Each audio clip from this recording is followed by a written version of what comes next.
Muhammad Hatta dikenal dengan sikapnya yang tenang dan sangat hati-hati sebagai pemimpin.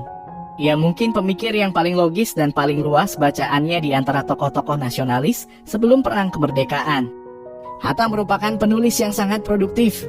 Dengan teratur ia menyumbangkan pemikirannya terkait masalah politik, sosial dan ekonomi di berbagai jurnal ataupun majalah harian. Pada permulaan 1950-an, kumpulan karya tulisnya sebanyak 4 jilid telah terbit mulai dari teori politik internasional, ekonomi, pergerakan nasional di negara lain, hingga persoalan mendasar ekonomi dan sosial di daerah pedesaan Indonesia, serta bagaimana pentingnya bahasa dan kebudayaan daerah dan peranan serikat buruh dalam masyarakat modern. Pada tahun 1920-an Hatta mempelajari gerakan koperasi langsung di Denmark, Eropa. Tapi ia membantah jika konsep kolektivitisme sebagai jalan keluar krisis pedesaan di Indonesia yang dikemukakannya adalah produk impor dari Barat. Koperasi lahir dari jiwa rakyat Indonesia. Sistem kolektif dan koperasi tidak bertujuan menghasilkan keuntungan, namun untuk menyediakan keperluan hidup orang-orang yang terlibat dalam sistem.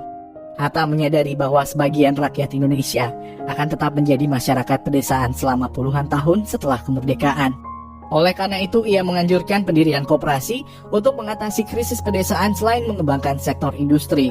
Hatta juga membayangkan koperasi pertanian dikaitkan dengan koperasi penyaluran dan koperasi dagang yang dapat menyediakan barang-barang dari luar untuk orang-orang di desa. Tidaklah mengherankan jika Hatta mendesak memasukkan pasal pembentukan koperasi dalam UUD 1945 dan terus-menerus menganjurkan pelaksanaannya secara menyeluruh setelah kemerdekaan. Sumbangan klimaks Hatta dalam revolusi, yaitu kepemimpinannya dalam delegasi Indonesia ke konferensi Meja Bundar di Belanda pada bulan Agustus dan September 1949. Konferensi itu menghasilkan penyerahan kekuasaan kepada Republik Indonesia Serikat.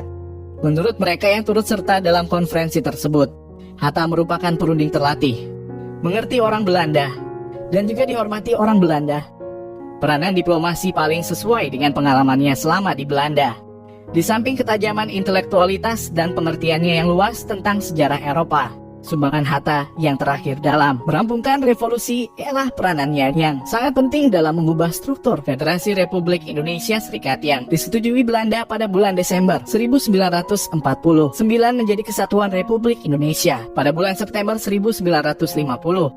Dari sini tampak keunggulannya di antara para pemimpin politik Indonesia dari segala golongan. Keprihatinannya terhadap daerah luar Jawa, keterampilan dan kesabarannya dalam menengahi perselisihan dan perundingan, membantu mengarahkan perubahan berjalan dengan cepat dan berjalan harmonis. Pada tanggal 1 Desember 1956, Hatta mengundurkan diri dari jabatan wakil presiden. Ia tidak ingin ambil bagian dalam penggusuran demokrasi parlementer yang diperjuangkannya semenjak tahun 1920-an. Sewaktu Orde Baru tegak, kegiatan politik Hatta secara praktis telah berlalu.